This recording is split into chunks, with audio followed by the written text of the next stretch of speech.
When my daughter-in-law told me I was no longer family, I didn't cry. I smiled instead. Not because I was strong, and not because it didn't hurt. I smiled. A single choice can change your life forever. Today, I'm sharing how betrayal forced me to choose myself when no one else would. Before the first chapter unfolds, please subscribe and hit like to help us reach others who might need to hear this. I'd love to know where you're watching from tonight. Leave your city name in the comments so I can welcome you personally.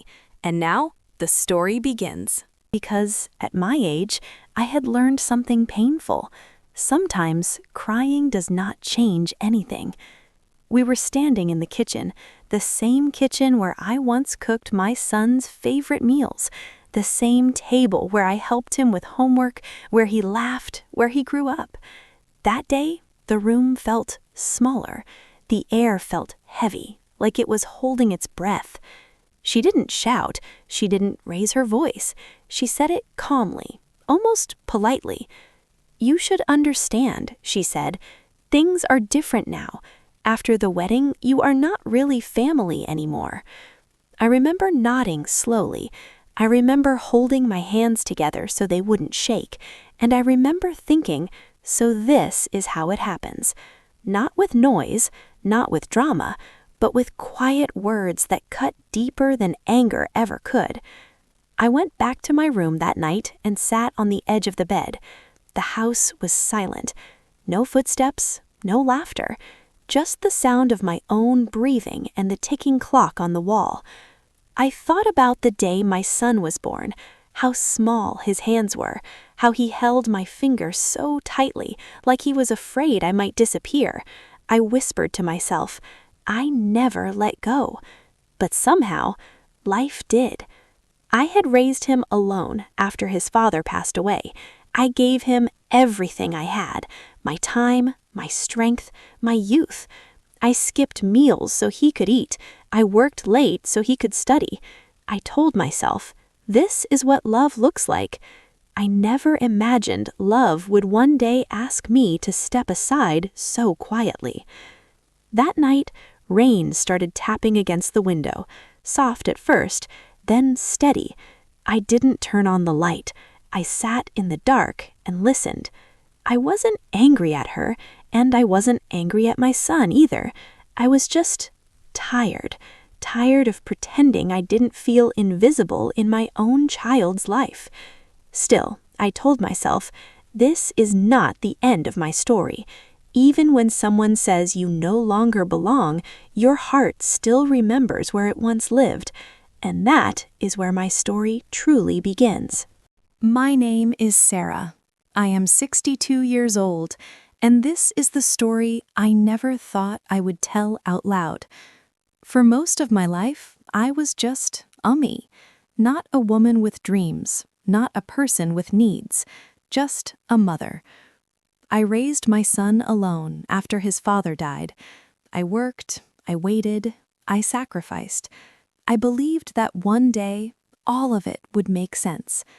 And for many years, it did. My son was my world. This house was our safe place. Every corner carried our memories. I thought this would always be my home. Then he got married. I remember smiling at the wedding. People said I looked proud. They were right. But deep inside, I felt something slipping away. After the wedding, I tried to change myself. I spoke less. I moved softly. I told myself love means adjusting. But one afternoon, everything changed. My daughter-in-law stood in front of me. Her voice was calm, too calm. She said, "After the wedding, you are not really family anymore." She did not shout. She did not insult me. She just said it, like a fact. I nodded. I smiled. And something inside me broke very quietly. That night, I sat alone in my room and remembered the day my son was born, how he held my finger, how I promised I would never leave him. But life has a strange way of letting go for you. The next morning, I packed a small bag. Just clothes, medicines, old photographs. My son watched me. He asked where I was going. I said I needed rest. He didn't stop me. That hurt more than her words ever could. I did not leave with anger. I left with silence, with dignity, with a heart full of love that had nowhere to stay. Today, I live quietly. I drink my tea slowly. I walk in the evenings. I have learned how to breathe again. I still love my son. That will never change. But I no longer disappear for that love. If my story reaches you, remember this. Love should not erase you. Family should not make you feel small. Sometimes the strongest thing an older woman can do is walk away softly and choose peace. I was not always an old woman who walked quietly through her own house. Once, this place was full of noise and movement. Once, my son's laughter filled every corner, from the front door to the small kitchen window.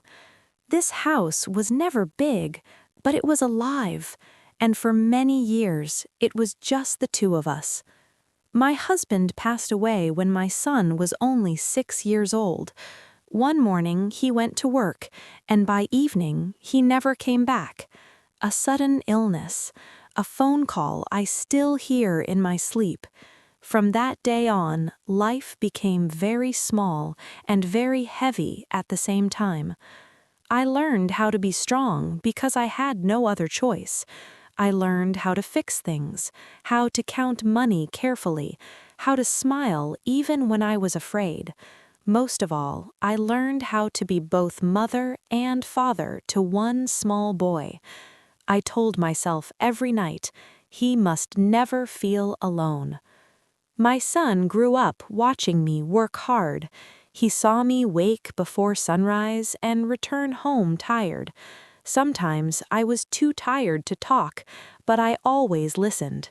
No matter how heavy my day was, I made space for his words. That was my promise to him. He was a gentle child, quiet but thoughtful, the kind who noticed small things, like when I was sad but pretending not to be. Sometimes he would place his hand on mine and say nothing at all. That silence meant more than words. As he grew older, I worried about many things: money, his future, whether I was doing enough. But I never worried about love. I knew he felt it, even when he did not say it. When he finished his studies and started working, the house felt different, quieter, lonelier. But I told myself this was a good thing. Children are not meant to stay small forever. Then, one evening, he came home smiling in a way I had never seen before. It was not a boy's smile, it was a man's smile. That was the day he told me about her. He spoke gently, almost carefully, as if he was afraid of breaking something inside me. "Ami," he said, "I met someone." I nodded and waited. My heart already knew what was coming. When he showed me her picture, I studied her face quietly. She was young, confident. Her eyes looked strong. I told him she was beautiful, and I meant it. Inside, I felt two feelings at once: happiness for him and fear for myself. I pushed the fear away. A mother should never burden her child with her loneliness.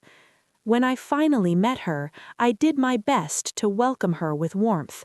I cooked extra food, I cleaned the house carefully, I wore my nicest clothes, even though they were old.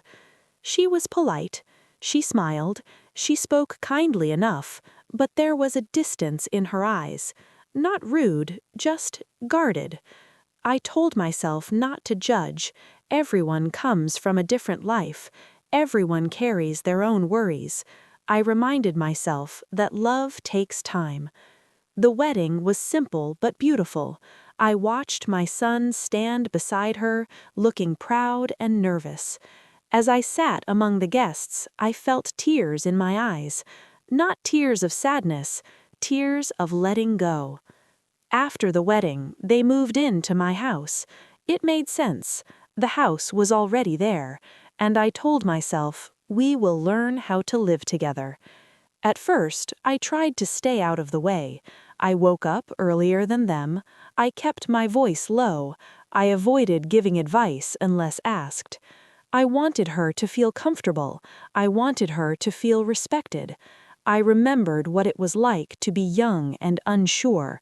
I promised myself I would never become a burden. But small things began to change. The kitchen no longer felt like mine. The cupboard shelves were rearranged. The food was different. When I cooked, she would politely say she already ate. When I spoke, she would nod but rarely respond. Nothing was openly wrong, and yet everything felt slightly off. My son noticed some of it. Sometimes he would look at me as if wanting to say something, but he never did, and I never asked. I didn't want to put him in the middle. I didn't want him to choose, so I stayed quiet. Silence became my way of loving him. Days passed, then weeks, then months, and slowly I felt myself becoming smaller inside my own home. I spent more time in my room. I folded clothes again and again just to keep busy. I spoke to myself more than I spoke to them. Still, I told myself this was normal. After all, marriages change families. Mothers step back, wives step forward. That is the natural order, I thought. But sometimes, late at night, I wondered, is stepping back the same as disappearing? Or is it just another form of love that nobody talks about? I told myself not to overthink. I reminded myself that I had raised my son well. That was enough, or at least it should have been. Little did I know, this quiet distance was only the beginning. The real pain had not yet found its voice. At first, the changes were so small that I almost blamed myself for noticing them. A look held a second too long, a door closed a little harder than before, a silence that felt heavier than the one I was used to. Nothing that could be pointed at, yet everything felt different. I began to feel like a guest in the home I once ran with confidence. I asked before using the kitchen. I waited to be invited to sit at the table.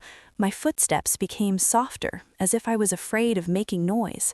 I told myself this was respect, not fear. My daughter-in-law started managing the house in her own way. She moved things without asking. She made plans without telling me. When I tried to help, she would smile and say, "It's okay, I've got it." Her voice was kind, but final. Sometimes I stood in the doorway and watched her cook. She did things differently than I did. Different spices, different timing, different rules. I wanted to share small suggestions, not to control, just to help. But every time I opened my mouth, I stopped myself. I did not want to sound old. I did not want to sound unwanted. My son became quieter too. Not cold, just busy. When I spoke, he listened, but his attention felt divided. He would nod while looking at his phone. He would answer without really hearing. And when I finished talking, the moment would pass like it never existed. I told myself this was married life. I told myself men change.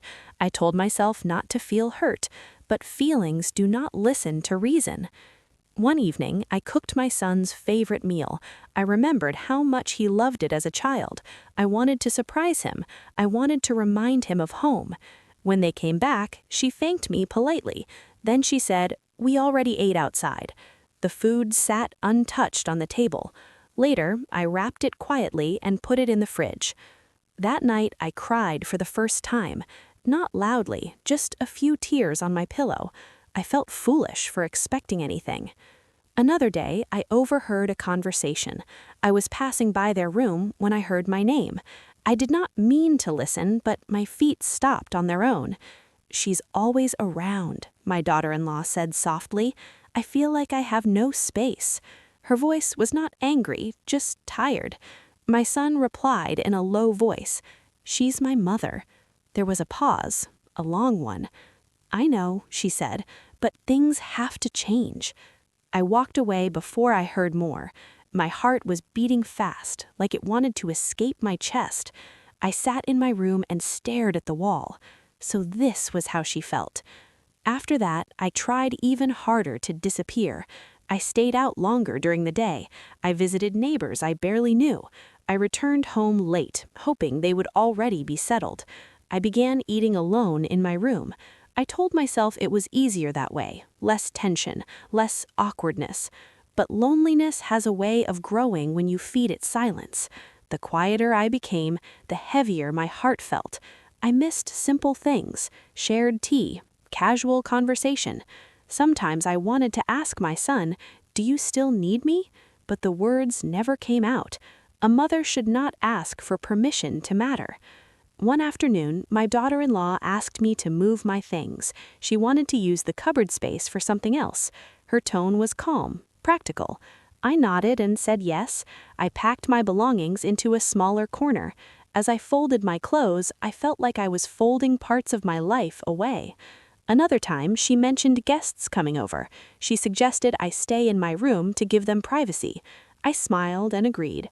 I sat on my bed and listened to laughter from the living room, people I did not know, voices that did not include me. I felt invisible. My son passed by my door that evening. He hesitated, then kept walking. That moment hurt more than any words could have. I started sleeping less. At night, my thoughts grew louder. I replayed conversations in my head. I wondered where I went wrong. Was I too quiet? Too present? Not present enough? No answer ever came. I reminded myself of my age. I told myself change is harder when you are old. I blamed my own heart for being too sensitive. Still, I felt something breaking slowly inside me. Not suddenly, not dramatically, just like a thread wearing thin. One morning, I woke up with a strange calm, a quiet understanding that things would never go back to how they were. The house had moved on, and somehow I had been left behind. Yet I stayed, because love does not leave easily. Love waits, even when waiting hurts. But I did not know then that waiting would turn into something much sharper, something spoken out loud, something that would change everything. The moment that changed everything did not arrive suddenly. It came quietly, like most painful truths do.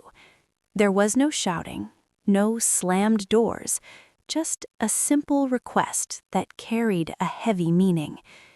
It was a Sunday afternoon. The house was unusually quiet. My son had gone out for a few hours. It was just me and my daughter-in-law at home. She stood in the doorway of the living room, holding her phone. She looked serious, but not angry. I noticed she did not sit down. She stayed standing, as if she wanted to leave quickly. "Ami," she said, using my name, not Ami. "I need to talk to you about something." I nodded and waited. My hands rested on my lap. I felt a strange tightness in my chest, like a warning. She took a breath. "You've been living here for a long time," she said. Her words were careful, too careful.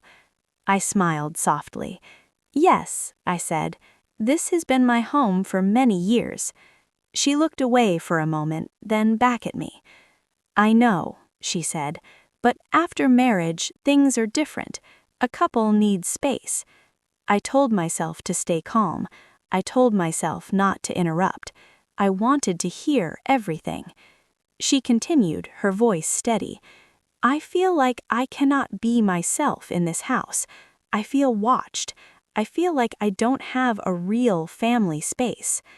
I wanted to tell her I never meant to make her uncomfortable.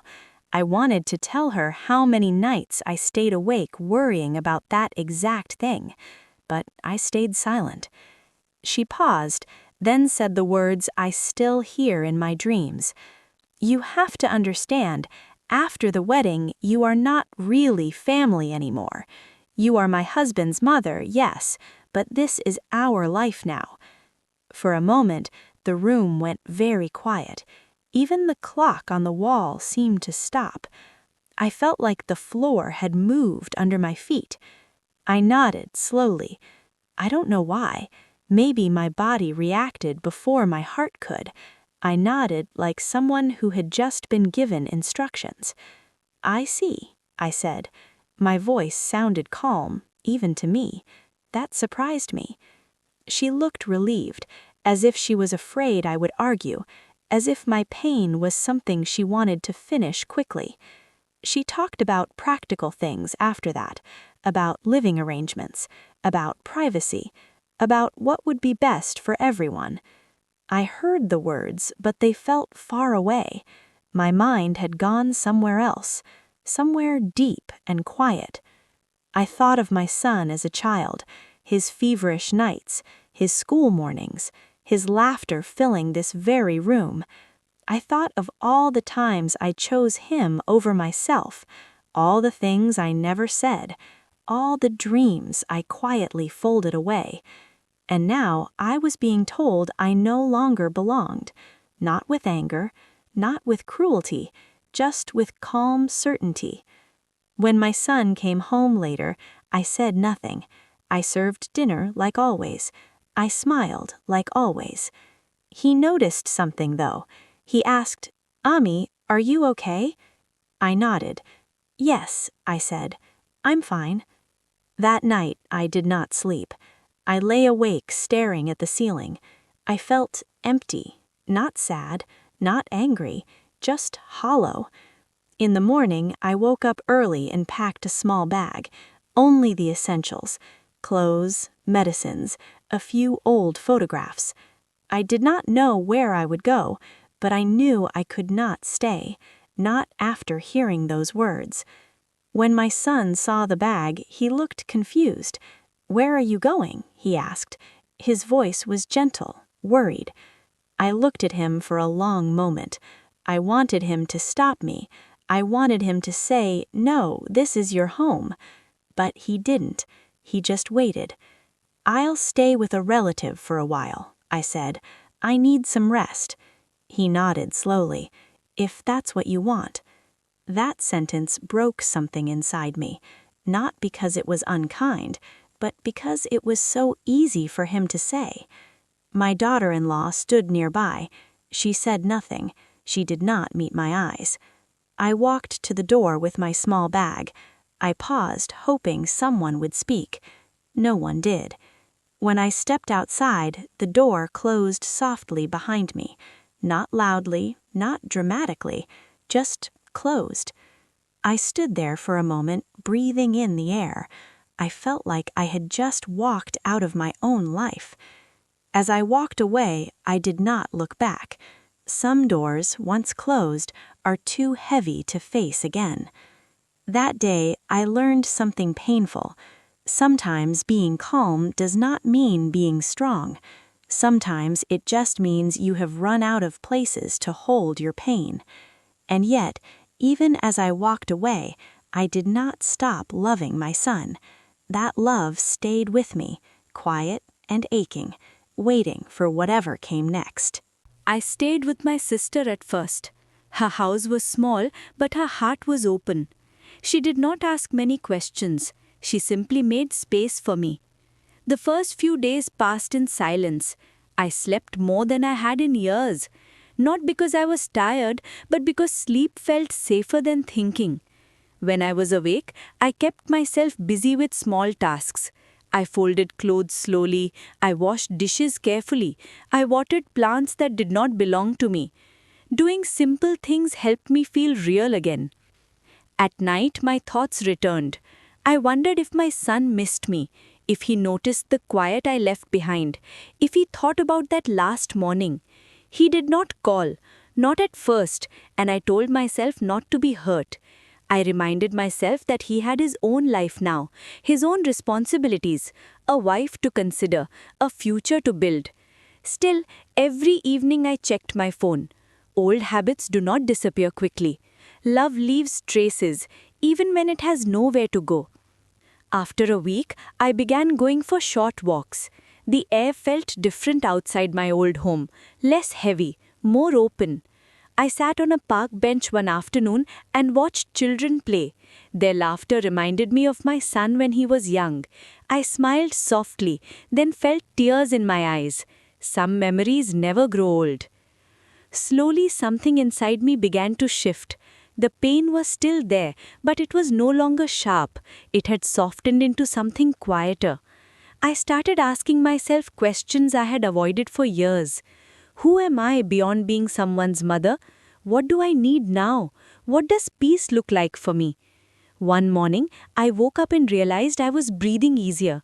Not because everything was okay, but because I had stopped fighting the truth. My life had changed, and I had to change with it. My son called after 2 weeks. His voice sounded unsure. "Ammi," he said, "are you okay?" I paused before answering. "Yes," I said, "I'm okay." There was silence on the line.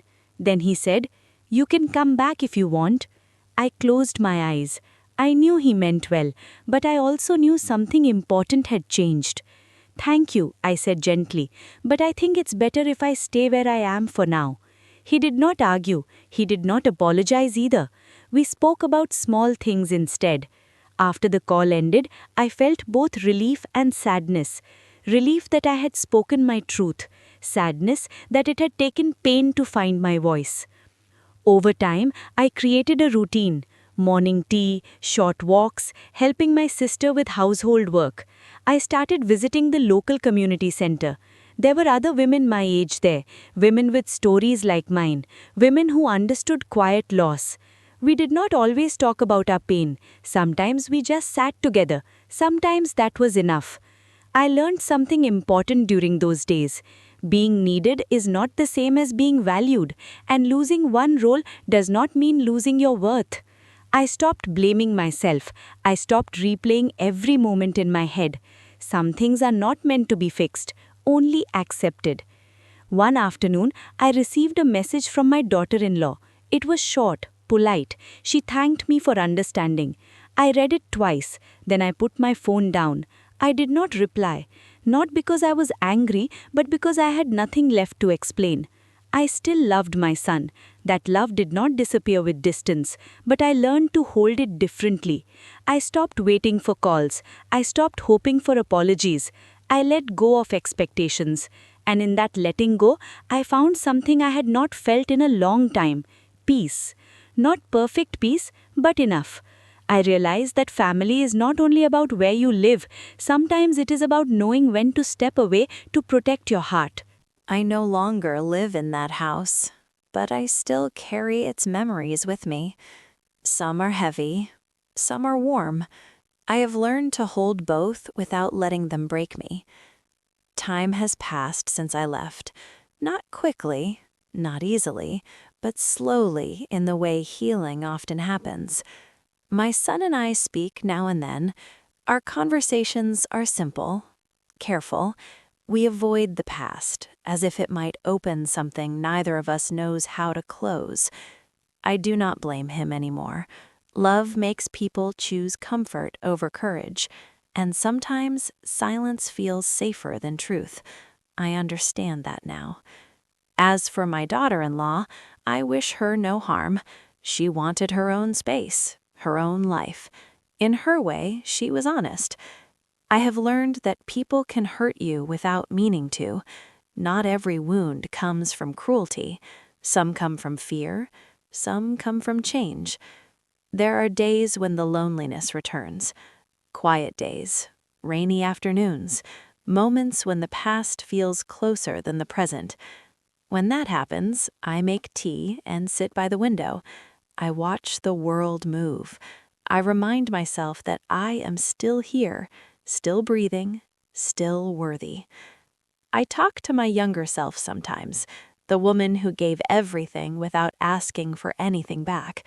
I tell her she did her best and that it was enough. I also talk to the future, to the days ahead that are still unwritten. I tell them I am ready now, ready to live for myself too. If there is one thing life has taught me, it is this: love should not require you to disappear. Family should not make you feel invisible. And silence should never be mistaken for strength. Sometimes the bravest thing you can do is step away quietly, not to punish anyone, but to save your own heart. I did not lose my family that day. I found myself, and that matters more than I once believed. So if you are listening to this and you feel unseen, if you are giving and giving until there is nothing left, remember this: you are allowed to take up space, you are allowed to choose peace, and you are allowed to walk away with dignity. Life does not end when one door closes. Sometimes that is when you finally learn how to open your own. And that is how my story rests, not in anger, not in regret, but in quiet understanding.